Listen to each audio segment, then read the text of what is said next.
welcome to episode 1, 2, 3 of 4, 5, 6. And you're gone. Of the Eldritch Podblast. The Eldritch Podblast. I'm Margaret. I'm Jack. And hello. Hello. 1, 2, 3. One, Not going to two, happen again three. until 1, 2, 3, 4. Oh my god. Yeah. 1,234. Yeah. Do you reckon? Imagine if we get there. Yeah, jeez. I think I might be like 50 by the time that happens. Well, hold on. No, don't all right. Don't try and do that math. No. Yeah, all right. So we are on 1, 2, 3, and it's been a year and a half. Well, So then we did basically times it by we 10. did 100 in 1 year, didn't we? Yeah. Yeah. So 10 years. So yeah, it'll be 10 years from now. So yeah, That'll be 40. Yeah, yeah, roughly. Hey, we'll see. Look, we'll see. Yeah, we'll see, right? We'll see how it goes. So 1, 2, 3. what a momentous occasion! I mean, yeah, you have a speech. It's and it goes. Yes. Oh, 1, 2, 3. How I love thee. That's it. Oh, short and sweet. Yeah, poems don't have to be long. Short and swimple. Short and swimply. Short and swimply. Getting down to to the the short point. and swimply of it. 1, 2, 3. I love thee. 1, 2, 3. I love thee. Yeah, no, perfect. Like an arrow to the knee. Yeah. Oh, it's simply. You make me see Oh. the light in the sky until I die. I do love thy. 1, 2, 3. Wonderful. You know what, Jack? No, incredible. Yeah, well done. Round of applause. Round of applause. I would like to hear you clap your clogs together. Yeah. I would like to hear you clap your clogs together. Yeah, we wear the clogs on the hands. Yeah. We got hand clogs, right? Oh, right. Oh, we're double clogging it today. We're quad clogging. Is it because when you have the quad clogs, you can run around like a horse? Yes. And also, you definitely get a speed boost. Yeah. 10% speed boost. 10% speed boost. Yeah, 10% if you wear speed clogs boost, on your feet and your hands. Yeah, I would agree with that. So when you run around pretending to be a wolf in your spare time, because I know you do. Yes, you do. There you go. 10% speed boost. Boofed. Boof. You're welcome. So how are you? How are you doing? What are you up to? What are you eating? What are you eating? What are you doing? Who are you drinking? How many clogs are you wearing? Yeah. Who are you doing? You know. Who are you doing? I'd like to know. I'd like to know. Dang. Honestly, I'd like to know. Nice. I hope you're having a wonderful Thursday. Yeah. Thursday. We've got quite a few this weekend. Yeah. We're doing the quadruple recording this week. We're doing the triple recording this week. Yes. We did trippy records this week. Yes. What day is it? Sunday. Sunday. Yeah, it's Next Sunday. week, because we're ahead now. We fell behind a little bit with the recording, so as of today we're ahead. Yeah. So we're going into back on track next week. Yeah, which feels good. Yeah. You know what? Not really a lot to report on this video. The only thing there is to report was last night we did a live stream with Careful Cantrip. Yeah, with Raina from Careful Cantrip. We'll leave their socials down below. They're a Let's Play. Yes. They're Raina and Dave. Yeah. We spoke to last night. Yeah. Wonderful, wonderful people. Let me tell you, real, genuine, kind, caring, compassionate people. True. Who, we had the interview with Raina, which was great. It was supposed to be 2 hours. Obviously, it went over. It went over because that's what we do. Because that's what we do. We don't do anything on time. We're always on time. But we never finish on time. Never finish on time. No. If we were at a venue and they were like, "Oh, you have to cut off at this point," we'd get banned from every venue. Yeah, no way. We'd pay the £10,000 fine. Yeah, definitely, 100%. £10,000. Yeah. Which is what Careful Cantrip. Yeah. Which is what they had to pay for the fine. Yeah. So. Yeah, we had the live stream with Raina on Careful Cantrip's channel. Yeah. It was a wonderful experience. It was our first live interview, our second ever interview we'd ever done, by the way. Yeah. And it was so chill. Yes. Man, you know what? We are brimming with pride for you, you know? The Squatty Bees really, really, really came through for us. Yeah, it was insane. You were the first in the chat. We let you know what was happening. You turned up. You turned up in droves. You did. You really did. There was many of you. There was many of you. You were spamming the chat and showing Careful Cantrip love and stuff like that. Yeah, you were following. You were giving bits. We're very, very proud of you. You were subscribing. So thank you. It really, man, you have no idea the impact that you guys have for us with everything we do. And for people like Careful Cantrip. Absolutely, and for people like them. And, you know, listen, our communities are very much the same. We said this. There's a lot of chaos. There's a lot of chaos, but it was good fun. So the Squaddy Bees and the Trippers had a really good time together. Yeah. We had a really good time. And then, you know, after the interview finished, obviously we were wrapping things up with Raina. And Dave, her husband, and also the DM for Careful Cantrip, he came in and you know what? We spent maybe another hour just hanging out. Chatting. Just keeping it real. Yeah. Just talking about what it's like to, you know, be in the space as a creator and stuff like that. And it was just really nice to just get to know them as people. And they are just truly... real good people. Real good uns. Who just want to look out for other creators in the community and stuff like that. 100%. Like, nothing but good things to say. You know, we said, like, we would love to do more stuff with you, but, you know, more than that, we'd like to, like, actually stay in contact and just, like, be friends with you and just have someone in the space who does the same thing we do, who gets it. And what a joy.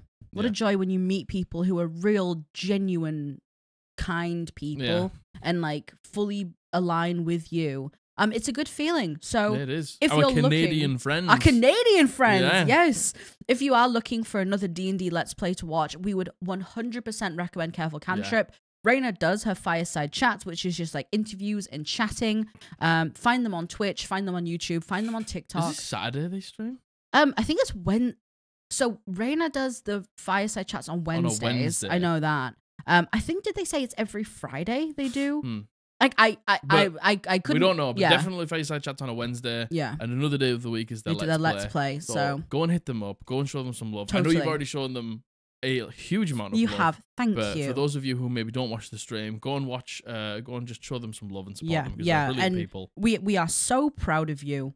We are so lucky to have you as our community. We're so lucky to have people like you who you really will ride or die for us. No, not the Gen Z heart. Come on, let's give him. Have we hit them? I'm down with the kids. Have we hit? I can't even reach. Have we hit them with a millennial heart? Not this since set? we've been here. Well, there you go. That's for you. No. Come on, try it. Give it. Nope.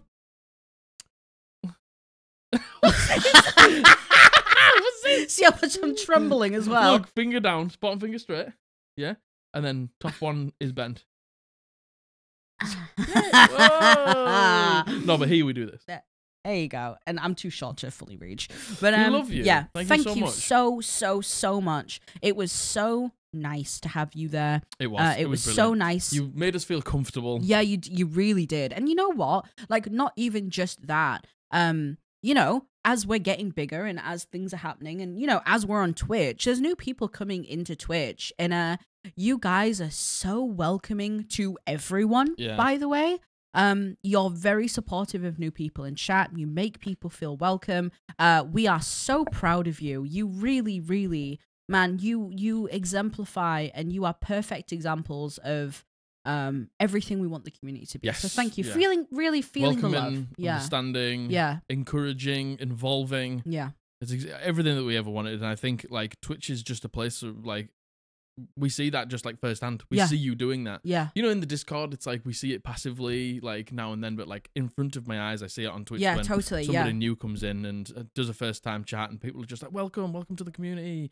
So nice to see you and chat and stuff like that." Just an amazing atmosphere. Oh my god, 100%. And you know what? If you're not a Twitch viewer at the minute, if you haven't come over to the live stream, and you know, you don't have to. The fact that you're here is absolutely more. Oh yes, sorry, yes you do. Yeah. Yes, like, sorry, I'm getting paged from the entity right now. Oh yes, yeah, yes. No, you you have must to actually come to the live stream. You must. It's such a good time. But honestly, it is such a good time, and you don't. So many people are like, "Oh man, I'm just a lurker." We love lurkers here. I couldn't give less of a. We both nearly swore there. I couldn't give less of a fruit. Less of a flip. Yeah. That you don't chat. Yeah. It's just come and hang out. That's what it's about. It's just about us like spending time with you. You just being able to have something to hang out with people that you know. You know, I've always said it, like the struggle for me when I look for new content creators is I'm just waiting for them to say something where I'm like, well, I know. That was nice, but that was racist. Yeah, that was anti-Semitic. I that was agree. homophobic. Yeah, and I'm so it's just like it's just more content where you just don't have to worry about stuff like that. Totally. And you know what? I know it's nerve-wracking, like, actually talking. Like, I'm exactly the same, by the way. I'm a lurker. So much a lurker of people, like, content creators I enjoy. Me. But if you do want to talk in chat, just know you will be absolutely welcomed with open arms. 100%. And you know what? Our mods are there. We're there. We see everything. They see everything. The entity sees Oh god. As always. Yeah, you don't need to worry about the entity. So yeah, all of that to say thank you. Yes. Feeling really good. Yeah. By the time you see this, we will have done our first gaming stream. We still haven't decided on the game. We still don't know what we're gonna do, but as of right now, you'll definitely know. Played. Why don't you comment down below and you let us know what we played? On Tuesday on stream we played. Also, we changed it from Thursday to Tuesday, but we went to that last video, didn't we? Yes, I think so. Yes, there was something else I wanted to talk about. What was it? I don't remember. I can't recall. There was something else, but I don't think there was. No, there was something else. I must mention this. Can't remember. I'm so sorry. I'm sure you'll remember halfway through the episode. Didn't make a note of it either, so don't know. But yes, good times all round. Good vibes. Hope you enjoyed the gaming stream. Yes. However that went. Whatever we did. And Poker Mig or Elden Mig. Yep. Whatever it was. My dog is being a demon. My dog is licking. Oh my god. Oh, but not in like the cleaning way. No, in the I'm going to put a hole in my foot way. Yes. Oh my god, last night. It was last night for us. God, yeah. When we were doing this interview with Raina, like if you've joined the live streams, the dog stays out here. We have to put we have to put him in prison basically. Yeah, he only has an entire house to himself and can't go in that portion of this room. That may be like 10 foot of room. Yeah, but he has this room, the hall, the bedroom. We open the downstairs, his water, his food, everything. Everything is open to him. But he has to be there. But he wants to be in there. Yeah, and he was getting a little bit impatient towards the end. What? And he stood up. I have the photo. He stood up. He walked to the metal gate, which is like just where you sort of are, and he plopped himself down, and he was making loads of noise. He was like, oh my god. And he sat down like this. Oh my goodness gracious me. He looks like an RSPCA advert. It looks like he's been abandoned at the side of the road. Oh, absolutely. 100%. He looks, oh yes, truly. It is a sorry sight. That little fat man in the background. Just so sad. And you know what? I'm so glad you couldn't see him on the stream. Oh my god. Beforehand, Raina was like, oh yeah, we can't see him because the way it was cropped, and I was like, do you know what? That's a good thing. That's probably a good thing. Thank God. So, yeah, that definitely wasn't what I wanted to talk about, but you know, why not? Why not? Anything you'd like to update the people on? No, I don't think so. No, I don't think so. No, me neither. No. Actually, you know what? Raina asked a really good question on the stream last night that I would like to pose to you now, and I'm going to pose this on stream pretty much every single time we go on stream. She was like, if you were out in the woods, okay. If you were out in the woods, yeah, and this is absolutely fully all credit to Raina, and you saw an owl, yeah, how many owls would it take for you to see to think that something was going on? Yeah, I've been thinking about this ever since. Yeah, I've been thinking about this ever since. I said 5. Yeah. I said 5. I did not say 5. I said, so I'd see one and I'd be like, oh, fair. Natural habitat. I mean, it's woods. Yeah. You know, this is where it, yes, lives. Yeah, and you'd be excited to see one. Yeah, you'd be like, oh, an owl. I'd be excited to see they're nocturnal and I am not. Yeah. And then there was like another one had come and I'd be like, okay, maybe they're like partners, lovers, like life partners. Yeah. Maybe they do everything together. And then the third one would turn up and I go, oh. And then I'd start to worry. So for me, it was 3. Well, for me, it was 5. Right. So there's many caveats to this. Go on. And you know what? I was like, there's many different things here. Right. Okay. So because Raina was like, if they all lined up, I'd be even more freaked out. Me, I'd be less freaked out if they all lined up. Why? Because it could just mean that that's just their home and that's just where they sleep. Or they hang out, like all there together. Like I don't know if owls are pack animals or not. I think they're famously not, right? Pack hunters. Yeah, I think they're famously like lone. But that might be why the question is. Oh, potentially like posed to you. Well, because I was like 1, excited. 2, excited. 3, I'd be like, okay. weird. Nerve-wracking. Yeah, weird. 4, I would be gaslighting myself and disassociating. 5, I'd be like, right, okay, that's weird. You know, and then I was like, I'd fight. I was like, would you fight them? And everyone was like, no. And I was like, yeah, no, me neither. Margaret was like, I put my boxing gloves on and I go to town, baby. All of that to say, how many hours would it take for you to be worried? And I'm stealing that from Raina. And you know what? You should go watch the VOD. I'm certain it will.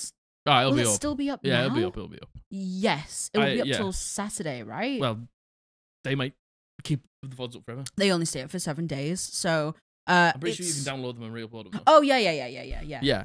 But the VOD will still be up if they publish VODs. So yeah, please go watch it. And tell me down in the comments how many hours it would take for you to see in the woods before you got unnerved. Yeah, and thank you, Raina, for the great question. Yeah, brilliant question. Because that's been on my mind all night. Before we go any further, like, comment, subscribe, hit the bell, all the good stuff. Yeah. Helps the channel, helps the videos. The videos have been performing so well, thanks to all of you, all of your contribution towards the videos. Yeah, you have no idea. Thank you so much. Seriously, just throwing a like and leaving a comment makes a huge fucking difference. If you're like watching it on your phone or you're watching it on the TV and you're like, somebody else will like it, you should like it. Huge difference. You have no idea. You to like it. Oh my god. Oh my god. Entity make them with all the 4 clogs on. The one behind you. Oh shit! With no clogs on. Oh fuck! Oh, you're in trouble now. I'm wondering why you got no clogs on. Oh my god! And second of all, like the video. So and tell me how many owls. Yeah, indeed. Yeah, I must know. So if there's nothing else to go through, nope. There is. I know there is, but I can't recall what it is. We are doing D&D Unpopular Opinion. Unpopular Opinion.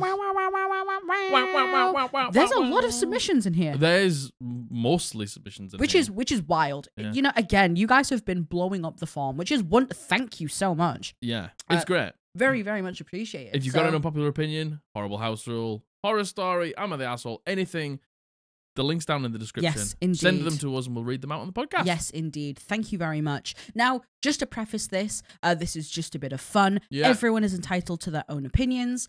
Just because we disagree with opinion doesn't mean that it's bad. Or wrong. It just means we don't like it. And you know what? If any of these opinions work for you, these are your opinions, then fuck us, because... Yeah.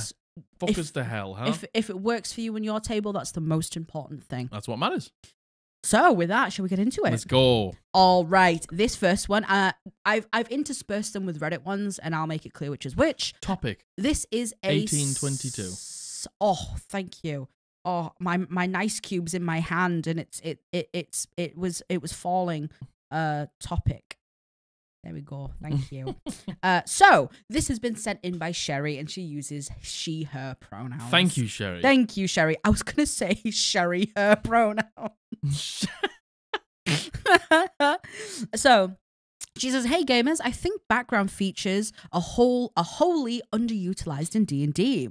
For the role-playing story and the game it has become, I can't think of anybody that uses their feature appropriately, and it just disappoints me. It's something I always look out for and I try to use in a campaign. Honestly, it just surprises me that people don't use them. I know some features become redundant because of how DM runs some mechanics, because there is always an in/rations aren't counted, but some features are just very useful." Yeah. So we had this, didn't we? We had this like come up and rear its head when we were playing. We were planning for a like short game that we were playing. We were playing with Lynn. Yeah. Jordan. Yeah, one and of our Jordan mods, is a big fan of backgrounds. Too. Yeah, and yeah. He was like, "Oh well, see, it just surprises me that you don't use backgrounds because I'm going to pick this background, and that means I gain access to any library. Yeah. In the world. Yeah. Or in like this setting and stuff like that." And I was like, "Okay, that's cool. Yeah. That's awesome. Yeah. But why couldn't I just go to the dungeon master and say, hey, my character's a big book buff and I feel like they would like have a pass for every library." And then my dungeon master would go, "Oh, that sounds like a cool quirk. Yeah, you can do that." And it's like, well, the thing is, I think there is a difference between leaving it to your dungeon master to be like, yeah, okay, you know, if you have it, you know, backgrounds, like they're optional, right? I don't know if they're optional. I think like in character creation, like I think you're supposed to pick a background, right? But just a lot of people just don't. Yeah. Like, you know, especially if you're supposed to pick it, and it's kind of like a feat, right? when he said that, I completely changed my mind about backgrounds. I still haven't picked one, but that's because we don't use them. I would pick a background if we use them, but we just don't. But I think it leaves out the gray in between the black and white of my character has this, and because I've picked this background, they do get this, and the DM can't be like, well, no. Although obviously the DM could always still be like, well, no. Yeah. But I feel like it gives you like the backup to warrant being able to ask for that, if that makes sense, because people think in such a binary way like that. Yeah, well, that's the thing. I think it helps with that, but I think it's because me as a dungeon master, like, if you come to me and you say that, like, I feel like my character would have access to almost every, like, they'd be in like a special book club. Yeah, where I'd be able to get into, like, I'd be able to flash my medallion or something like that. Like Dale. Yeah. Yeah. And I'd be like, sick. That sounds good. Yeah. Like, Blythe has a Balthazar. Yeah. You know what I mean? You have a dog. Yeah. That's like, I don't know, you have like an animal companion. Yeah. We can, I don't know. I just feel like, for me, because of the way I dungeon master, I'm just like, it feels pointless. Yeah, because I agree with that, yeah. Because I'm happy to hear what my players have to say and then say, oh, you want this special quirk that has nothing to do with your class and your subclass. Yeah, that yeah, gives you yeah. extra things. It's like, think about Matthew. I allowed Matthew last campaign to hunt every morning to get in temporary hit dice for people like that. Yeah, yeah. That could be a background. I think that is very much a perfect example, though, of how personal it is. Because, you as a DM, of course, think of how many DMs wouldn't be willing to do that. So many DMs who wouldn't want to do that. To be honest, so many DMs who just wouldn't think to do that. Yeah. But if you have a background, it gives you it gives you the prompt. It's kind of like alignment, right? It gives you the prompt, and it doesn't justify what you do because it never should, right? But I think when you have the background, rules is written, it's there, you have to pick it. And you go to your DM, oh, hey, I'm going to do this thing because of the background. I think a lot of DMs would find it easier to be like, yeah, cool, because you took that background. Whereas I think there's also DMs out there who would be like, well, no, that's just flavor. You know what I mean? And I think you gave a perfect example of how like personal it is. Yeah. And so I think, if your dungeon master maybe isn't like me, then I can see this working. Yeah, very much so. I agree. See this being a thing that you can definitely pick. And do you want to know what? Even if you wanted to pick it in my game, I'd be like, yeah, sure, if that's what you want to do. Yeah. Like but I think that's because I'm confident with the game and I understand that like these little things aren't going to break the game. But I feel like a lot of dungeon masters early on have this whole like breaking the game fear. Of things like this. So that's fair. And I think it maybe is a bit strong to say like it disappoints you. I think maybe that's a personal thing, right? What did I say disappoints me? No. Like Sheri says like it disappoints her that people never use it appropriately, and I feel like that's a completely separate like topic.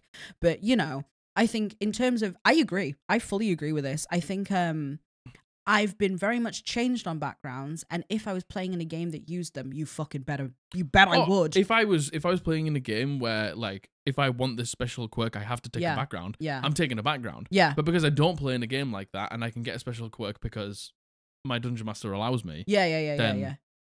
I don't really care about the background. And you know what? I think some people genuinely like being able to have the like in a video game where you get to put the attribute points where you want them. Yeah. I think people really like being able to have the literal attribute of a background to be like, how like you have like racial abilities and you get to like tick them off basically. It's kind of like that. But it's it's another one. It's like smart characters in the group might come to me and be like, I feel like I know more languages than 2 that you like normally give us. Yeah. And I'm like, if you think that's fitting for your character, go for it. Yeah. And I literally say like, if you write artisans tools in your background, go for it. I'm happy for you. Yeah. That just gives more room for roleplay, more room for flavor. Yeah. Like you better believe every character I have has an artisan's tool and I'll write it into my backstory. Yeah. And like, not because I want to use it all the time and break the game. Like, I remember Bach was a blacksmith just because I wanted him to be. It didn't have any mechanical benefit on the game at all. I just enjoyed the fact that he was a blacksmith. Yeah, exactly. And you know what? I think it really helps people sometimes as like a role play prompt as well. I agree. Like being able to, and sometimes you know what? And I'm very derivative, right? Sometimes I will be like, man, I don't really know what to take in terms of like the race, or I don't know what to take in terms of the feat. Yeah. And I'll go through and I'll read the flavor and I'll be like, it will prompt me in ways that I would have never thought myself to be prompted, if that makes sense. From the flavor? Yeah, exactly. Yeah. And you know, like, even if you just skim through the backgrounds and you're like, oh, like the urchin background, you're like, man, actually, I can make that work. Yeah. You know what I mean? Yeah. Blythe the urchin. Blythe the urchin. But yeah, no, do you mean hermit? Yeah, there's also urchin, right? Is there? Yeah. Like a sea urchin? No, like a street urchin. Like an orphan. Like a kid who lives out on the streets. Okay. I was like, the only time I can think of the word urchin is the sea urchin. Also hermit crab, though. Hermit crab, yeah. We used to have pet hermit crabs. Did you? In Australia, yeah. In Australia? Yeah. You said it like as if you had an Australian accent. Did I? Yeah. In Australia? Yeah, no, not then. Oh, maybe in Australia. In Australia? Killer! Yeah, in Australia, we used to have like pet hermit crabs. Cool. It was like a common thing in schools. Is it still? Do you still have pet hermit crabs in Australia? My Australian friends. Sheri! There you go. Paris. My Australian brethren. Oh, McCatchis. Yeah. You're from that area of the world. New Zealand. Maybe not quite the same. Maybe not quite the same. Yeah, no, I agree. Do you think it's unpopular? I think it is. Because yeah, I think feel like so many people a lot of people don't use backgrounds. Use backgrounds. Yeah. Yeah. I don't. No, because it like you like for me as well. When it comes to backgrounds, you look at a background and then it also decides like extra proficiencies that you get, and then you read it and the flavor's right, but the proficiencies are wrong. You read it, the proficiencies are right, but the flavors are wrong, or you're not getting the specific tool that you want or the language that you want, and it's just like it's all that usual like D&D 5e like incompatibility, yeah that like almost like funneling you down a specific path where you don't want to go, like races with specific like, I agree with bonuses. I agree. That's why I don't like them, because I'm just like, just pick fucking 2 proficiency bonuses, a language, and tell me if you want anything else. Yeah, that's fair. That's fair. All right, this next one, this is Reddit. I think I'm going like... Oh, no, I'm not. I was going to say I'm going submission Reddit. Lies. I'm not. You're such a liar. I'm a liar. Why are you lying to everyone so much? All right. So lying. This from the Reddit is... I'm just tired of introducing new players to the hobby. I just want to play with a party of experienced and dedicated players. It's fair. That's what you want. The thing is, right, I feel like... You know what? Yeah, fair. But also at the same time, if this is being said in a catch-all general, like, introducing new players to the hobby is a bad thing, like, I wholly disagree with that. I hope. But, like, was this a recent post? Yes. Look, Baldur's Gate 3 was huge. Oh, yeah. Baldur's Gate 3 was huge and has brought a lot of new people into the hobby. Have you seen what Larian said? Larian aren't going to continue Baldur's Gate 3. Yeah, no, they said but that was always the plan, though. Was it? See, I think everyone, I mean, I'm shocked. But yeah, they came out and they were like, there's not going to be a DLC. There's not going to be a second one. Nope. D&D is Wizards of the Coast's thing. That's their IP. And we're leaving it away. Yeah. We're leaving it alone and we're moving on to a new thing. Yeah. Which, you know what? I can't help but speculate. Like, is it just Wizards of the Coast were really hard to work with? I mean, probably. I mean, yes, also, probably. I mean, yes. probably. Yes. The people at the top aren't particularly nice people. No. But, you know, at the same time, like, Baldur's Gate's still going to be a thing. Yes. Like, yeah. There's been 1, 2, and 3, but they're not like, how long ago was 2? Don't know. Like, years ago. It's like, it's not like a thing that they just churn out games for. Yeah. It's a shame because it did so well. Yeah, indeed. And, you know, if you're going to have another, like, no one's going to do it like Larian did. Agreed. They're perfect at replicating Dungeons and Dragons. Yeah. Like, you look at Divinity when it wasn't Dungeons and Dragons, it still felt so much. Yeah. It's just the perfect system for a role playing game. Agreed. I very much agree. Yeah. But like Baldur's Gate is a thing, and it is huge. Yeah. Oh my god, it blew. You know, Game of the Year. Yeah. A Dungeons rightly and Dragons so. Yeah. Rightly based so. Game of the Year. Yeah. Like, it is huge. There's going to be people who are going to come off the back of that. Yeah. And that's a good thing. It's a good thing. It is a good thing. Like, I actually don't get gatekeeping vibes from this. I don't either. Like, I feel like this is a very personal thing that this other username is. Does nothing then dies. Me. But the thing is, like, if it's plain and simple, like, I just want a game of experienced players where we can just, like, get into it and not have to, like, hold hands and teach, because teaching D&D, it's not a particularly easy system to understand. It's robust. It has a lot of mechanics to it, especially in combat. So it's going to take some time. And there's going to have to be hand holding. And do you want to know what? Not everyone's gonna have the patience for that every single game they play. Yes. Some people just want to play D&D, and that's fair. Yeah, and I absolutely that is fair. Not me. I think, everyone had to start somewhere. True. We had to have our hands held, and I think it's the very least we can do to be able to do the same back to people. We've done the same with Josh. We've done the same with Abby. We've got my brother into play. It's to me, it's the very least we can do. I think when you love something, you want others to be able to enjoy it with you and experience it with you. Yeah. So, personally, me, I don't mind playing with new people. We've played with a new person every single campaign we've ever done. You know what I mean? It's not a big deal to me, but Not this campaign. Oh no, not this campaign. No, Josh true. First, Abby second. And yeah. But I mean, my brother. True, actually, yeah, true. Like, I'm very much doors always open, happy to help. Like, even our friends, like on Discord, who've been new to the game, like we've been very clear. Like, if you ever have any questions or need anything answering, like we can help. But I'll help make many character sheets. Yeah, but that's also a personality type. Yes, and I do understand that, especially if you're only playing with new people and you just want to be able to get through a game. Like, I get it, but I also will never ever say new people to the hobby is a bad thing. It's a good thing. No, it's not. A good thing. But I can understand. Look, some people just aren't patient. Some people just also aren't good teachers. Yes, like it takes a specific personality type to be a teacher. Definitely, and you know what? It makes you, if you go into something new and the person teaching you doesn't have any patience for you, it's not going to make you want to play the game. No, and look, I get it. I get it. Teaching's not for everyone and stuff like that. Should we be open and welcome to new people into the hobby? Absolutely. Because, the more this grows, the more channels like ours grow, the more the hobby grows, the more like supplements and homebrew and things like that we get. Like, Dungeons & Dragons is absolutely, well, TTRPGs, not just Dungeons & Dragons, I should say, is absolutely colossal now. And, Daggerheart's coming out. That looks insane. That looks so much fun. And like, these are just things that we're getting as a community because the hobby just keeps growing. Totally. And you know what? The more people that they are, the more inclusive it becomes as well. True. Like, quite simply. So I really don't feel like their post came from a gatekeeping perspective. It was like a personal thing. Yeah, and that's fine. Do you think it's unpopular? I think it would probably just split 50-50 for personality types. Yeah, I agree. Because, like, again, you and I, yes, but there's a bunch of people who probably aren't confident enough yet to bring somebody in. Yeah. Probably just are a new dungeon master and wants to play with a bunch of experienced players because they can get guided. Yeah. Like, there's loads of different things and there's loads of different reasons. And I don't think this comes from a place of like hate. No, me neither. I think this just comes from a place of like maybe frustration. Yeah, agreed. And that's fine. Yeah, agreed. All right, this is also from Reddit. Oh my god. And this is, we just did a session where we cleared out a bunch of rats from a basement, and it was genuinely one of the most fun sessions we've ever had.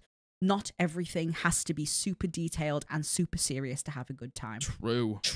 So true, bestie. Like, this couldn't speak any more to me because the amount of detail that I try to go in when I'm planning, the more my session actually suffers, I think. Yeah. I feel I'm more of a macro DM than a micro DM. Yes. I definitely think more like big scale, big picture. Yes. And, we have the best times when we just do the stupidest things. Yeah, agreed. And like, I don't need to make it epic and fucking like revolutionary every time. It's just like, I just want to play D&D with my mates. 100%. And you know what? I feel like, especially for new DMs, you go in and you're like, especially if you're doing a homebrew world, you're like, I have to have this. Me, by the way, this was me. You have to have everything planned out. You have to have the tavern super planned out. You have to have the NPCs. You have to have this. You have to talk exactly how they would talk. You have to script this exact thing. And it's like, you really, really, really don't need because that. Your friends just want to have a good time. You just want to play the game. And like, the thing is, that's not saying that having those things every now and then is a bad thing. No. Like a cool scene where the bad guy monologues and the lights change and the music's like selected and stuff like that can really like lift a moment. But the thing is, if you have that all the time, then that moment just is the same as the rest. Yes, totally. So it's like picking and choosing those epic moments, and just some other times it's just like, hanging out and adventuring and fighting a bunch of rats to clear out the people want to get back in the tavern and drink. Yeah. And, you earn a bit of gold. Like, you started your adventure. Like, if we start here, like, where do we go? But if we start here and then do that, that's where it feels good. And you know what? I think balance as well. Balance between, being able to go to the basement and clear loads of bats. Bats. I mean, it could be. It could be. Could be. Look, it could be bats. Clear loads of rats. You know what I mean?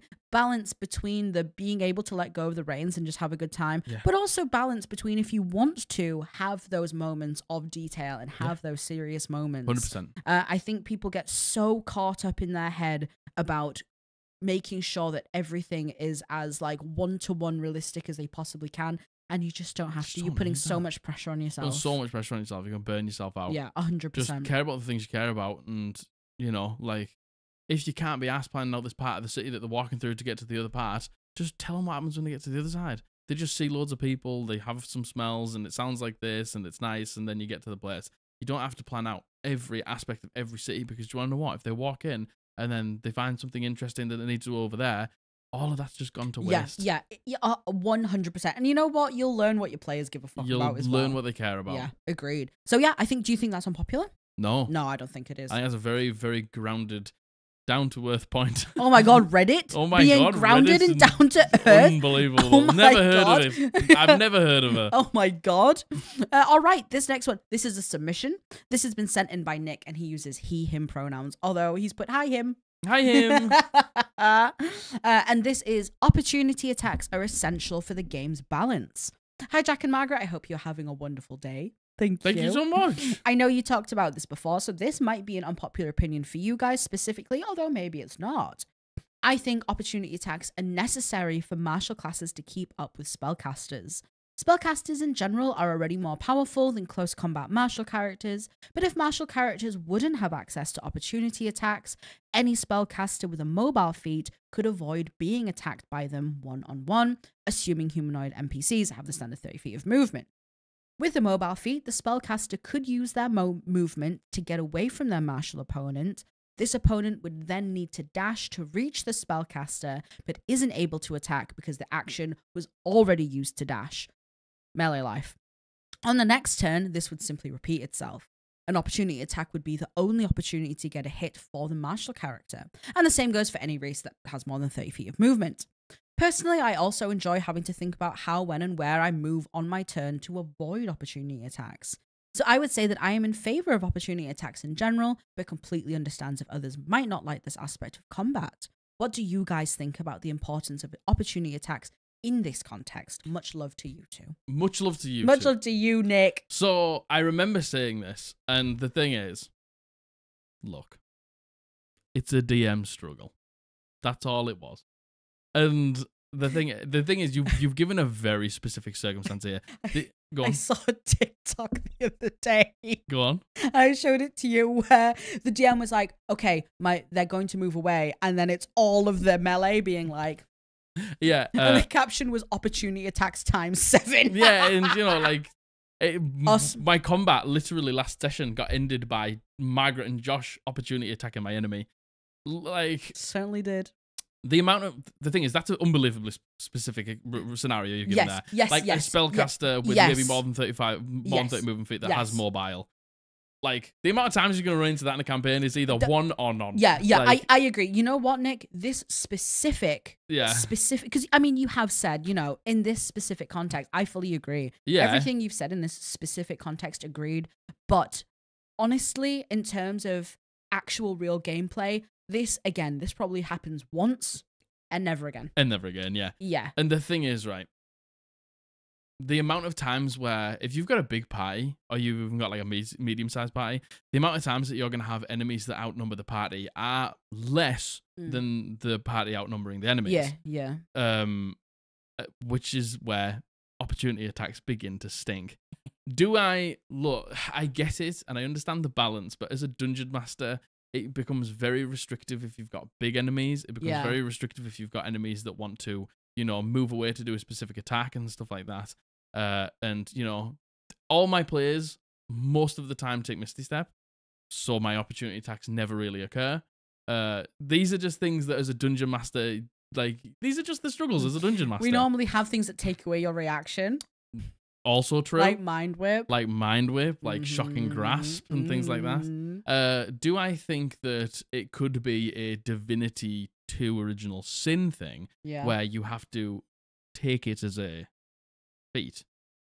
Or do I think that all marshals get it and no spellcasters get it, but they do get it if they take Warcaster? Yeah, but again, you know, spellcasters, when they're making opportunity attack, they're like, oh, I guess I'll get my staff dagger out. I guess I'll try. And you know, first time I've used it all campaign. You know, opportunity attacks are very much a melee focused thing, unless you have Warcaster. Yeah. Which, to be fair, a lot of spellcasters do take Warcaster. I will say. Yeah. So you know, hey, for me, I love me an opportunity attack. Yeah, I know you do. I love it. And you know what? I love Sentinel. Oh, so, you know, do I.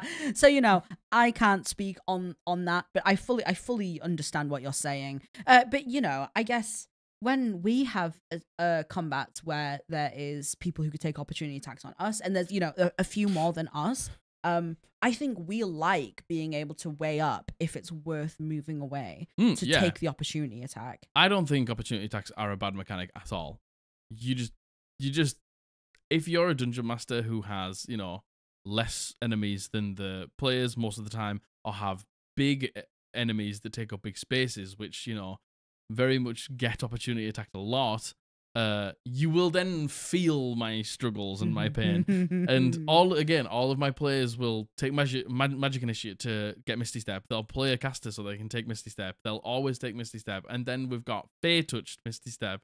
And then we've got we got the Eladrin. We got the Eladrin Misty Step. Like, that's all. Yeah. That's what it is, you know. And it'll be this campaign struggle, and then next campaign it won't be. Yeah, watch us all play marshals next campaign. Fine. Not going to happen. Not going to happen. Never going to happen. A martial life is for specific people. Matthew will never play a martial. No, never. Never. But what do you actually think? You know, obviously, in that context, 100%. What do you actually think of, like, just the opinion that opportunity attacks are necessary for marshals to keep up with spellcasters? Like, you know, outside of this situation. That's a 5e problem. Marshals shouldn't need to rely on that to keep up. Very much. There are many, many better ways to make marshals better, like weapon masteries and things like that. Yeah, yes. And just damage dice being better. Yeah. That would make the game far better and far more balanced than relying on opportunity attacks. Yeah, I agree. Opportunity attacks, in my opinion, dumb down combat like strategy. See, you know what? I think opportunity attacks are fun.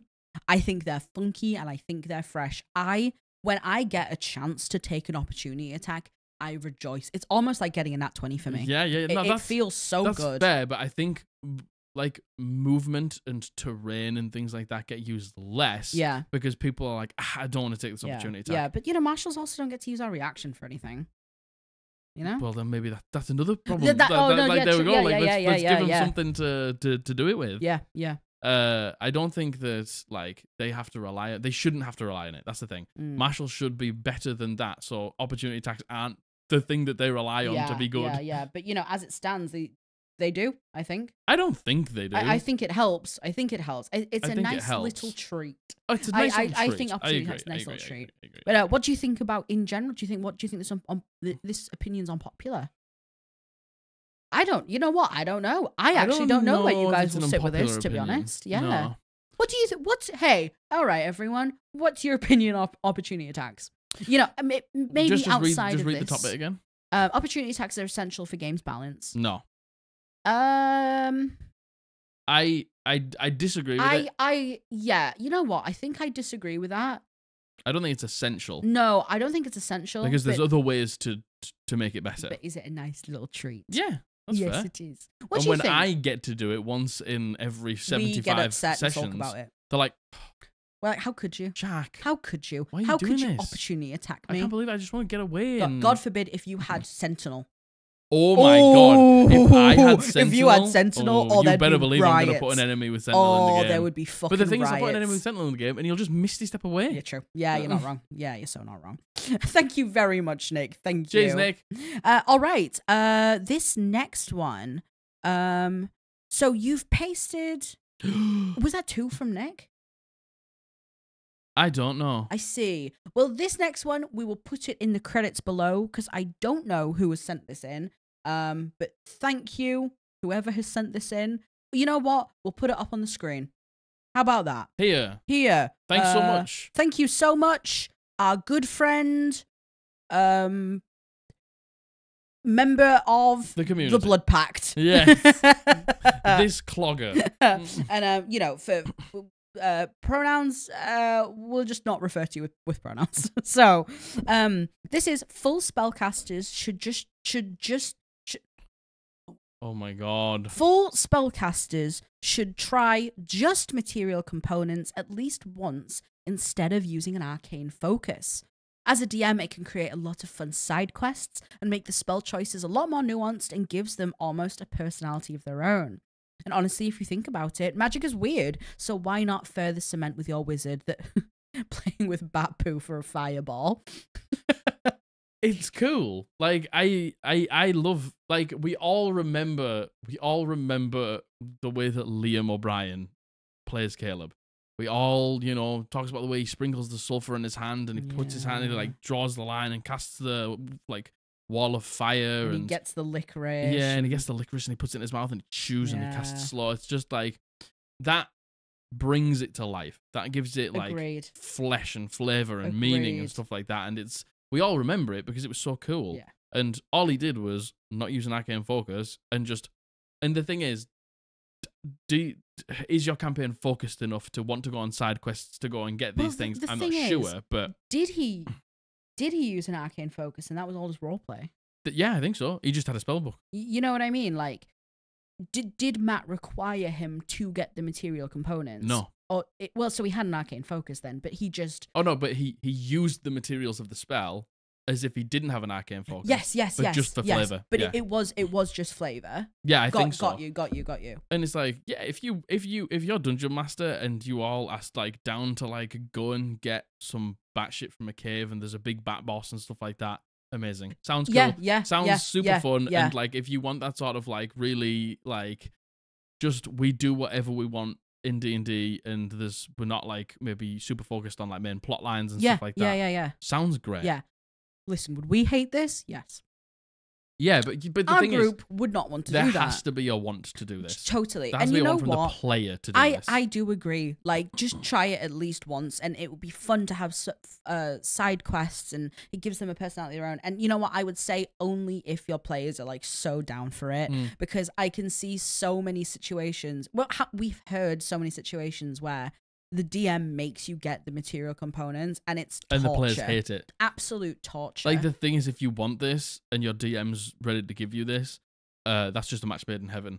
But the thing is, if the player wants this, but the DM, like, I wouldn't want to do this. Yeah. I mean, I would do it if you wanted me to do it. Yeah. Like, I would do that for you. Yeah. But if if the worst one is when the DM wants this and the player doesn't. I know, and you know what? I feel like Matthew would really enjoy this. Yeah. Like, I feel like he would. I don't think any of us would. And you know what? To some degree, I think I would if we played in a game that was like a sandbox game where we didn't have very clear objectives and things we had to get through. You know what I mean? Like, if it was more of an open game where you could take side quests on. To be honest, I think, I probably would like this because it would put it more into like an MMO type fashion, I think. Yeah. But, with the type of game we play now, I couldn't do it in this setting. I would not want to do it. You couldn't do it in this world and this campaign that I built because this is a very focused, like, story-driven, like, we're here for this reason campaign. Yeah. Maybe next campaign, like, it's going to be a little bit more sandboxy, going to be a little bit more open world and stuff like that because I do want to give that a try at some point. Yeah. Because the thing is, if I do it and I don't like it, I can just change. Yeah. But if I never try, then you'll never know. Yeah, agreed. So, if everyone's on board for this, sounds great. Yeah. And do you wonder what? Yeah. Even if you've got an arcane focus, sometimes look at your material like witch bolt. Yeah. You need like a twig of a tree that's been struck by lightning. Cool. That would be cool. Imagine going to somewhere like, I don't know, called like Storm Peaks. Yeah. Yeah. That's yeah. wrong. You go into somewhere from storm peaks and these like specific trees, like have like, I don't know, veins of lightning running through them, and you need a twig from there, and you go there and you like meet a whole new society of people who will live here. And yeah. like that's sick. That is cool. And, that's like, really there cool. we go. I love that world building. Yeah, I agree. I agree. And you know what? You are so correct, OP. Like fun side quests, I agree. But you know, the players have to want to do it, and the DM also has to want to do it. True.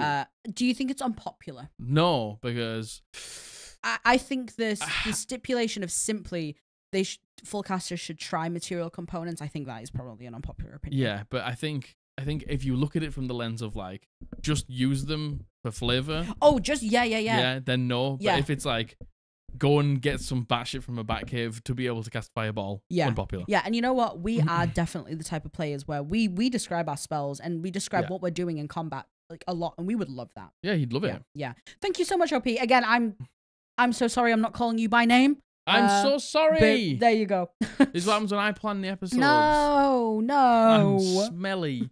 All right, this next one. This has been sent in by Harbinger Brighella, and she uses she/her pronouns. Thank you very much. In quotes, best D&D moments come from Nat 1 is not universal, and in fact, it makes D&D experiences worse for some people because it implies that you should always be happy no matter what the outcome is.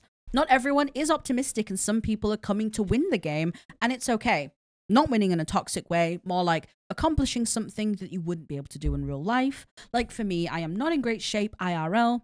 Me. But I like imagining characters that are very skillful with some weapons. People like me play D&D in a sort of therapeutic way where you can feel at ease after a lot of IRL stuff. I tend to roll poorly, and it drives me mad when I read such takes. Sometimes failure is failure, and it's perfectly fine to be sad about it. You don't have to push yourself into toxic positivity by justifying it like this. So true. Yeah, my God, what a take, by the way. Yeah, what a take. Like you're so, by the way, you're so valid for oh my thinking God, that and feeling 100%. that. 100%. Because, you know, like, yes, in low stakes moments where you try and climb a ladder and you fail and you land on your face and it's just a funny moment and your DM like makes a comedy sketch out of it and it's great. Yeah. Fair. Yeah. And you know what? We were talking about this in the interview with Raina. Yeah. We were saying like natural ones are sometimes better than natural 20s because they can be so fucking funny. They can create memorable moments. Yeah. And you know what? To be honest, I do tend to lean into the best moments come from natural ones. Yeah.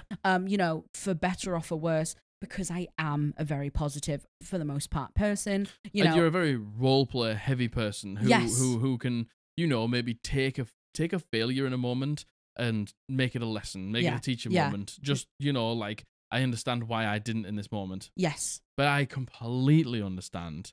You know, you're excited all week to roll dice, and then if you turn up and you fail at everything, it can feel dog shit. Especially if you're having one of those days where you just can't roll above like a 5. And you just don't hit anything. Yeah. You feel like you turned up and this combat was really important to your backstory, and you're like, you know, you want to shine. I remember the saying that I said when I was in Matthew's campaign. I was having a fight with my patron who like I had blocked out the entire campaign but still had powers.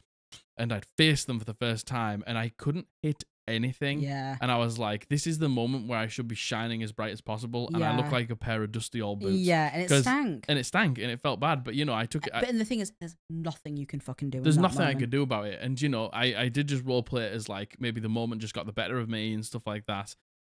Would I have liked to have been badass in that moment? 100%. Yeah.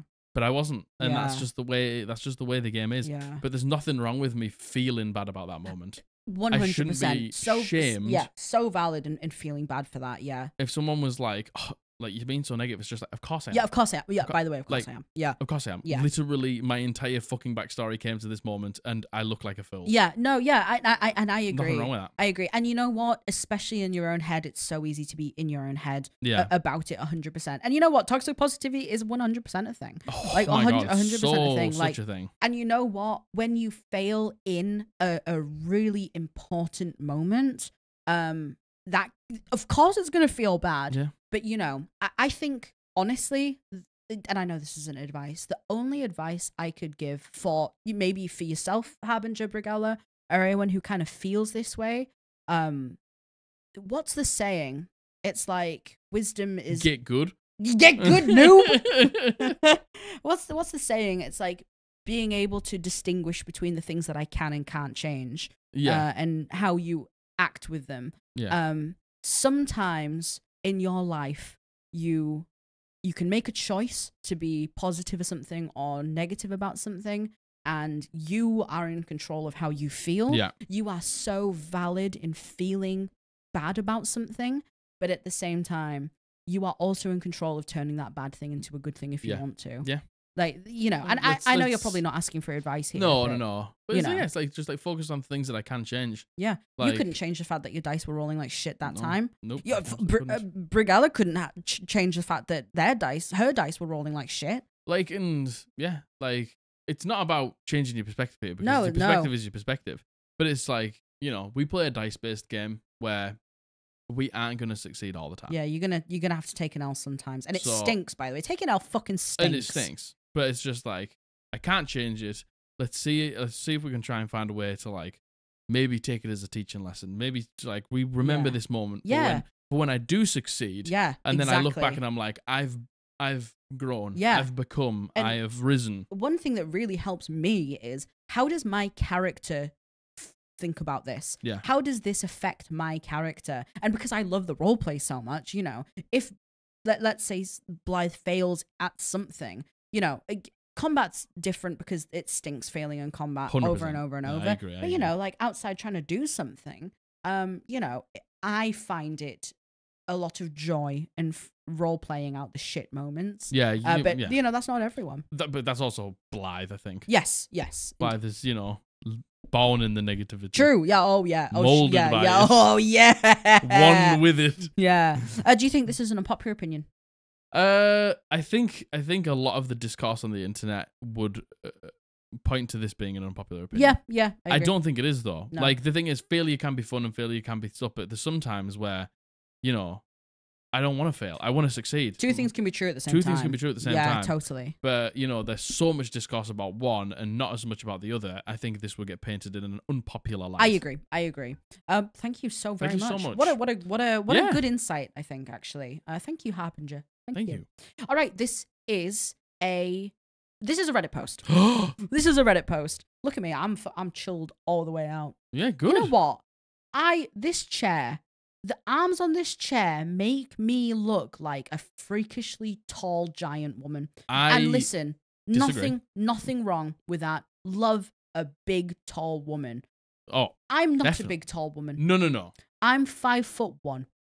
Like, actually small. I don't know why. It makes me look so big. And you know what? I'm only uncomfortable in it because I know I'm so small. Small? I'm so small. I don't think it makes you look big at all. You don't think? Not in the slightest. Well, thank you. You know what? I'm not one to be self-conscious about myself on camera. Not anymore. But, you know, just looking at myself sometimes, I'm like, man. You're chilling out now. I am chilling out now. Well, just fucking chill. Yeah, I am. You're fucking chill, Sorry. Are you chilling out? Yeah. Are you this comfy cozy right now? Because if you're not, well. Why not? I don't care if you're at work. Just take your shoes off. Put your clogs on. Slouch. Yes, your comfy clogs. Your work. Forget about it. Yeah. Oh, yeah. Oh, yeah. Forget about it. Your hands are on the wheel. Take them off. Take them off. Forget about it. We care about one thing and one thing only right now, and that's D&D. Comfy cozy. Oh. That's TTRPGs and chilling out. Yeah. How about that? All right. This is from the Reddit. And this is death adds tension depends 100% on the player. Jack may have about 5 different character sheets prepared and is already bored of his first character after 3 sessions. On the 4th session, his character dies and is straight up happy about it since he was wanting to play the second character he cooked up. There is no tension in death for Jack, as death was a straight up reward for him. Daniel. So weird. That's my brother's name. Yeah. How weird is this, by the way? Completely like made up name. And in quotes, Jack and Daniel. That's your. So weird. Yeah, so weird. Daniel carefully crafts his character from the campaign and is very dead set on playing as his character from start to finish. In session 11, his character dies and is forced to roll up a new one. He might not be too unhappy and still wants to continue in the campaign, but his enjoyment of the campaign took a dip from this point onwards and never really recovered, still wishing he could play his first character. For Daniel, death is too much tension, since a good deal of his enjoyment of the campaign is at stake. And that's just knowing your table, baby. Yeah, 100%. That is just knowing person by person. Totally. And you know what? This got downvoted to fuck. Well, that's because people just can't stand other people's opinions. Yeah, you know what? It's just people can't stand other people having a different point of view of them. True. We're fucking different people who live different lives, who care about different things. Imagine if we were all... The problem is with those people, they just want everyone to fucking see the same way. Yeah, but what a boring life we would live if that was the case. But you know what? But then it's also the most fucking... what's the word? Not controversial. The most argumentative people are these people. And it's like... So what? You want everyone to agree with you, and then who would you argue with? Who would you? Oh, God. You'd be so bored because everyone would think the same way. Everyone wants different things, and that's what gives fucking life its color. Yeah. That's what gives life its fucking spice, baby. Yeah. Because everyone's different, and we're all different. We all want different things. We all care about different things. Like, why should we all be the same? Yeah. That would be so boring. Yeah. And this is just like, this person fucking, I mean, big up. This person gets it. Gets it. Like, I have these people at my table. Mm-hmm. I have maybe Josh and Matthew. I still think they'd be bothered if their characters die. Yeah. But, you know, I think they would relish in the opportunity to maybe find a new character and stuff like that. You and Abby, devastated. Devastated beyond belief. Beyond belief. It would ruin the campaign for you. Yeah. Because you put so much time and energy. Does that mean death still isn't a thing? No. But they have the opportunity to potentially bring their characters back. They have an opportunity to, you know, maybe come in as a different character for maybe 2 or 3 sessions while we bring their characters back from the brink of death, from the afterlife. I don't know, maybe they make some deals and stuff like that. It doesn't matter. It's the fact that they have the option is what matters. It still has weight to death. If anything, it gives more weight to death. Yeah, I agree. And, like, the thing is, I think character deaths being permanent / non-permanent is such a highly debated topic. Like, and you know what? Understandably, I think I understand why people care about it so vehemently from both sides, right? Like, there's people who are like, well, no, that's the game. Your character has to die. Otherwise, what's the point in playing? Like, and you know, you kind of have that opinion. Like, what's the point in combat? Yeah, for yourself, you have that opinion of, like, you know, it has to matter for you. Whereas me, I don't have to have that because I'm invested no matter what. And you don't have to hold death over me for me to care. I can see people who have to have death held over them to care. But the problem arises when those two people think that their opinion is more important than the others, and that their opinion takes precedent over how the other person feels. Perfect example here between Jack and Daniel. Yeah, perfect opinion. And I like, Jack is me. Yeah. I love making characters. Like, if, you know, my character dies, it is what it is. I'll just make another one. Like, that is just the way the crumbles for me. That's the way the game goes. You know, just because my character's dead doesn't mean they don't live on and stuff like that. The party can carry on the legacy and continue on the campaign and continue on their story and almost even complete their story and find out those things while I'm not there. Yeah. I am still there. I'm just a different person. Yes. But also at the same time, Daniel is so valid. Yeah. Yeah, I agree. And you know what? I think, because the thing is, it's so valid as well for the DM to want to be able to say that death is permanent, right? Like, if that's how, as the DM, they think they're going to enjoy the game, that's fine. But you have to say that at the beginning, and you everyone have to be on board. And everyone has to be on board for that. But, you know, also, I would say anyone who's like, no, it has to be permanent, my players have to, I would just kind of think why. Why? Like think about why do you hold that so true?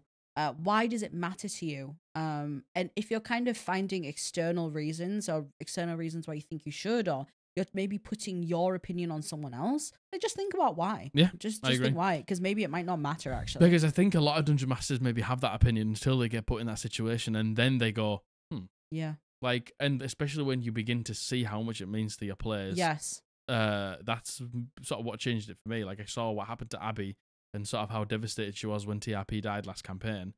And, you know, we came to a conclusion, you know, a good conclusion, I think, that you know, will almost write a little bit more story for us that we can go back to eventually.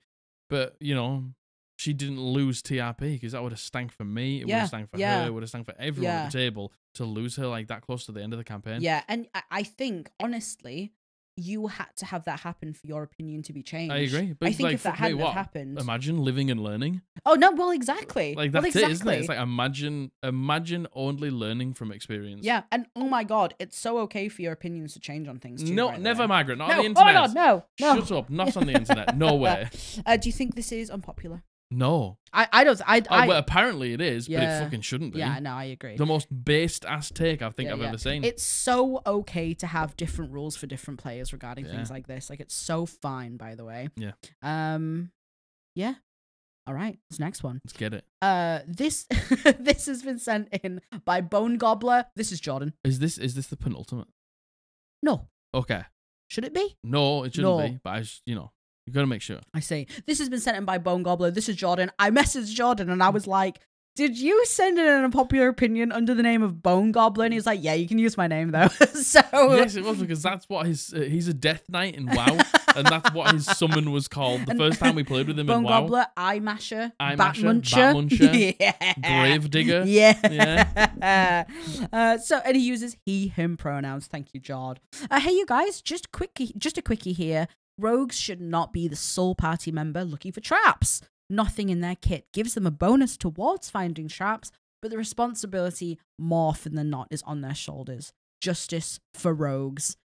I'm with you. I'm so with you. I'm so with you on that one. I mean, there's the obvious reason why they are, and it's because most traps trigger a saving throw, and a lot of the time, that saving throw is dexterity. Yes. So they're good at not getting hit by the trap. Yes. But, a wizard would be far better. And you know what? An artificer would be far better. It's because the rogue is the person who is picking the locks. It's the rogue who normally is the stealthy one, who goes ahead first. So it makes sense for the player to want to spec into intelligence so they can get their investigation up. However, for the party to be like, yeah, all right, go on, rogue. Go on, rogue. Only you check. It's like when Gecko sends out Wingman. He's like, go on, Wingman. Go on, go and plant the spike go now. Do that. And Wingman's like, go and head into this war zone and plant the spike. And Wingman's like, please, Father, please. Yeah, like, I think any party who expect anything from someone else is not fair, especially being like the only ones who are responsible for traps. Why can't we just tag team it? Why can't the wizard find them and then the rogue disarm them? Yeah. Agreed. Like, the wizard is gonna have the best intelligence in the party. The artificer is gonna have the best intelligence in the party. Those are like intelligence based, but artificer can be a little bit different. But wizard for sure. Yeah. Like, you find them, I'll disarm them. And if you're so bothered, why don't you prepare disarm traps? Yeah. I know the spell stinks and it's a waste, but if you're that bothered, why don't you prepare? Yeah, agreed. I think it's just not fair to expect anyone to do anything specifically unless that person's like, hey, I would like to be this role. I would like to do this. I can't wait to disarm loads of traps. Yeah. I can't wait to find them all. Yeah. Like Abby's taken up that mantle because she's the rogue. But there's obviously a want because she's always like traps. Yeah. And she's always like lockpicking things. Like, there's obviously a want there, but some rogues don't give a shit. Yeah. And you know what? If she ever wanted backup, if she ever wanted someone else to do it instead, we certainly would. And we don't expect her to do it. But we know she likes to, so we're like, go on. You go flex yourself. But yeah, I agree. Wingman. Yeah, go on, Wingman. Do you think this is unpopular? Yeah. I think it is. I think the expectation is just so there. Yeah. Agreed. Yeah. Agreed. Yeah. Justice for rogues. Man, rogues have it so bad, by the way. Justice for rogues. So bad. All right. This is the penultimate. This is the second Danny, to last. That's for you. Yeah. This is the second to last. And this is the submission. This has been sent in by Dirty Ancom on YouTube, and he uses he, him pronouns. Thank you very much. I get annoyed whenever I see D&D content, videos, articles, forums, or blog posts aimed at people new to TTRPG. Because to me and many of my friends, including people who work in TTRPGs, D&D is one of the worst games to start with. The rules are overly complex, especially for character creation. It has an emphasis on combat and fighting, with overly complex combat mechanics that few other modern games have, and, in my experience, leads to new player confusion more than the epic storytelling that it sells. True. Do you think? So true. You think so? Because it's the only system we know. We're like, it's not that hard. Yeah, you know what? There are so many role-playing games that are so much more simple, so much more user-friendly than D&D. But, also, I also kind of think like you don't just fall into D&D. Like D&D is something that you have to really want to do. Yeah. Because it is so complex, right?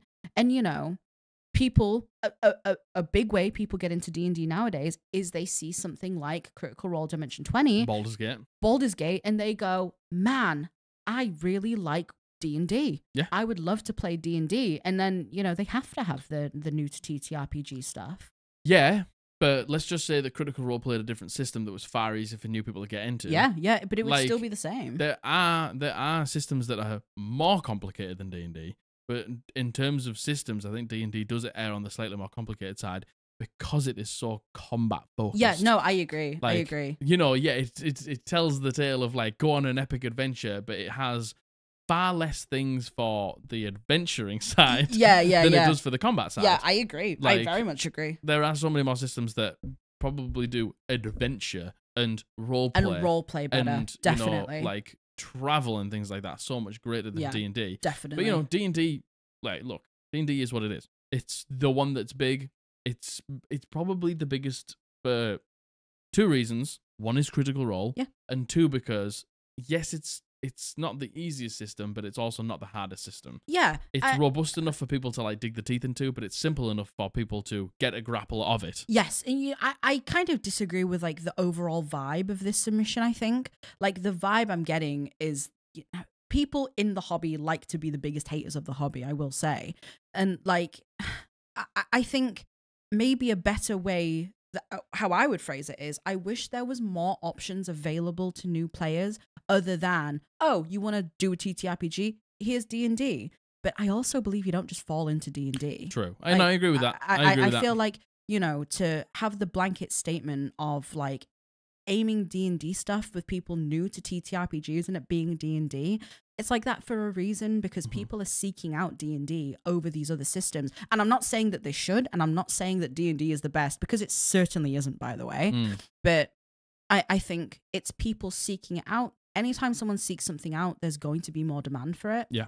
And I wish there was more options available from the very beginning. Being like, it's not just D&D, by the way. Yeah. You know? Yeah. But that's just because, like, D&D is the biggest one, so less people play others. Like, that's the reason. Yeah, it kind of has, like, the monopoly. The thing is, like, if you took Candela Obscura and, like, that was the gateway for a lot of people, that's going to be far easier to fucking learn than D&D. Yeah. Because it's just a simpler system. I agree. There is far easier systems. But then again, also, it's also not fair of us to put in new players' mouths. It's not fair for us to be like, oh, they need something easy. Because, you know. Oh, no. I'm not saying that new people should, like, need something easy. Yeah. But oh, no. I know you're not saying that. But it depends what people want out of the game. It is. Because and how are you going to know from the beginning, I suppose? Played, yeah, agreed. Like, if you get in and you love the mechanics of it, like, and you have a simple system, yet you max it to its, like, to the maximum it could be used for. Yeah. Then you're probably gonna like something like D&D. Yeah. You're probably gonna like something like Pathfinder. Yeah. But if you just like the chance aspect of rolling a dice, then you don't need to play D&D. Yeah. There are so many systems that will suit you far better. Yeah. For role playing. Yeah. That aren't D&D. Yeah. D&D is just the vessel for what we get to do the role play in, like I've said before. before. Yeah, totally. Yeah. I wonder how the landscape's going to change when Daggerheart comes out properly.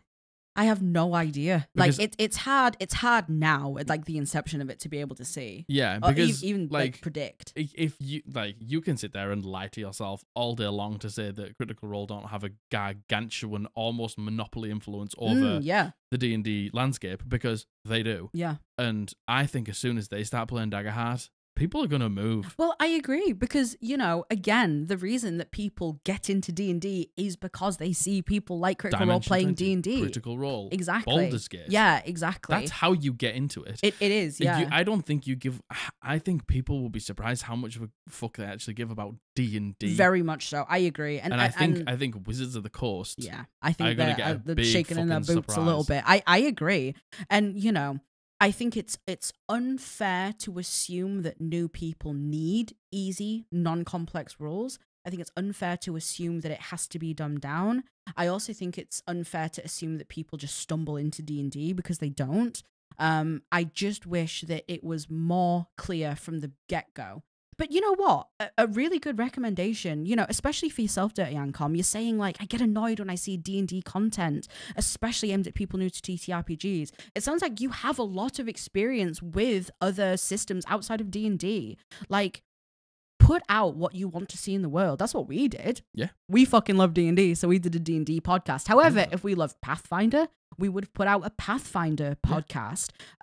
Put out what you want to see in the world. If you see that there's a gap in content for new people to TTRPGs that, you know, aren't D&D, fill it. You sound experienced. Fill that it. Gap. 100%. Like, make your own content about it. But like, yeah, I agree with Margaret. I can't blame people for falling into D&D because that's what's the biggest thing. They see people like Critical Role, they see Baldur's Gate, and they know that it's modeled off D&D, and they see these adventures. Of course, they're not going to go, I love the adventure, but I wonder what system is out there that's going to fit me the best. No, they just want to play D&D. Yeah. What they've seen. Yeah. And, you know, again, like, there is so much noise online about D&D because that's what people are creating.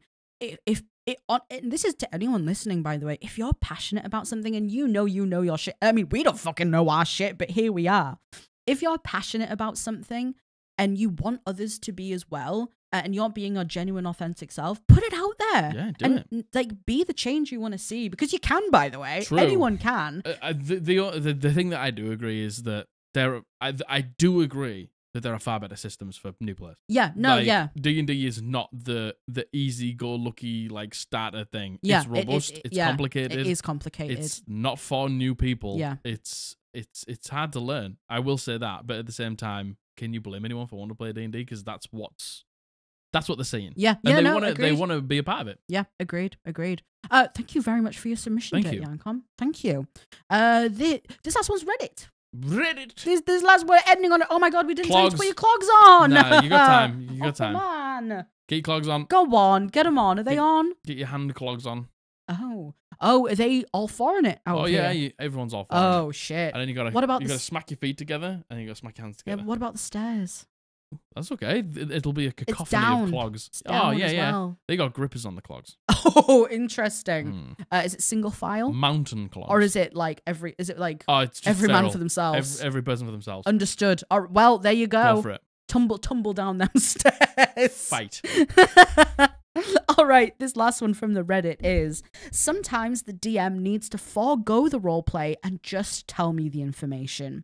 Fight this guy, or else he's going to force this other guy to do something bad. Instead, we get a quirky NPC who speaks in riddles and has their own personal motivation for this conflict, even though we never see them again. Sometimes the DM needs to just tell me what I need to do. Also, realizing player knowledge and character knowledge is different. I don't remember what this priest said yesterday, because in reality, it happened 3 months ago. Yeah. Well said. The player knowledge versus, I even did it last session. I almost went, give me and then as I said, I literally went, why am I asking for a history check? And I just went, anybody who's from the city knows this. And then I just gave the information out. Yeah. Because, like, you know this. I don't need a check. You know this. Yeah. Imagine if you all fail and I don't get to give out the cool law. I want to give you the cool law, so I'm going to give you it. Yeah. Like, you would know it because you are the people who know it. Yeah. But the whole thing about, like, I don't need, some people want that. Yes, they do. Certainly some people they do. want the theatricals. Some people want the drama. Some people want the fucking bad guy monologue. Some people want that. But some people want that, and they also want to be told. I think some people want that. I can only speak for myself. I want the quirky NPC who speaks in riddles. Yes. Up until a certain point where I'm clearly not getting it. Yeah. You know what I mean? I think it's fair to say up until the point of frustration, right? Yeah. Like, up until the point where it's like, you clearly aren't getting this. You want this? Yeah. Sorry, were you looking at it? No. I want it. Yeah. Good throw. Go on. Huh? Was I talking or were you talking? I don't know. Who was talking just then? Yeah, up until the point of frustration. Yeah. Up until the point where, like, you're doing a disservice to the players and you're doing a disservice to the game by not just saying out loud, just so you know, this is the crack. Totally. And you know what? Also, on another level to that, like, in a situation where if we have stumbled into something that's really fucking bad, for perfect example, in the first campaign we played, we went into a vampire fight, a big fucking important boss fight that we all knew was a boss fight, right? With someone having 17 max HP because they'd gone through a Dungeons of Dragons. Yeah. Old system I love play, baby. Yeah, it's in the name, baby. A Dungeon of Vampires. Yes. And your max hit points were reduced and stuff like that. Yeah. And you know, we were forced into a situation, not by you, by the players. Well, narratively, you were forced into a situation, but that's the fucking point. You need to make these hard decisions. Yeah. And I remember we ended the session just before the fight, and we took the week off, and I came back at the beginning of the next session, and I was like, don't think you can't run away. Yeah. I was like, because if you think that you can't run away here, I'm telling you, someone's dead. Yeah, you were very open. You were like, someone is going to die. Someone, unless it's a fucking miracle. Yeah, someone's probably one of you die. is gonna die. You're gonna lose someone. But if you're okay with that, you can go.